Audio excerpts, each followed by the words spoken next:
د مظلومانو درد او آه واورېدلی شي، حمایت او همکاري وشي او د ظالمانو مخنیوي وشي او اقامه د معروفات وشي او ازاله د منکرات وشي. لہذا اسلامی امارت یو ارگان تشکیل کړ د امر بالمعروف نهی عن المنکر د وزارت او بیا امیر المؤمنین حفظه الله تبارک وتعالى ورعاه د اسلامی امارت او د هیوادوالو ټول هغه ارګانونه ټولو ته دا هدایت وشو چې هر ارګان که استخبارات وي، که دفاع وي، که وزارت داخله پورې مربوط وي، که هر یو ملکي وي، امر بالمعروف نهی عن المنکر سره جدي همکاري وکړي او بیا په ملت هم غږ شوی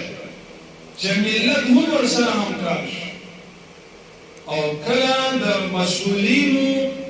د حاکمانو او د رهبرانو د ملت په مابین هماهنګي فضا منځته راشي نو بیا هغه نظام هم کامیاب وي او هم هغه ملت کامیاب وي او بې اعتماد سازي مخې ته راشي لکه تیر فاسد اداره شو بیا هغه نظام ړنګېږي لکه تاسې ولیدل.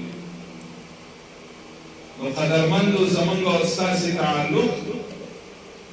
یو تعلق ملی ده او دویم تعلق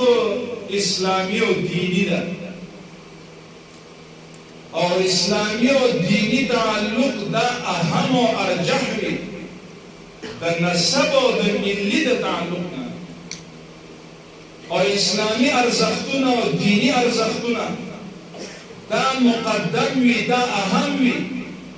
د ملی ارزښتونو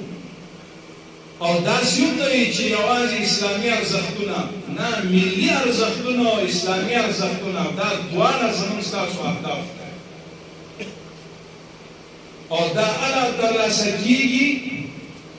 چې موږ او تاسې د الهي قانون باندې عمل وکړو که هغه مسؤلین وي او که رعیت وي او که ملت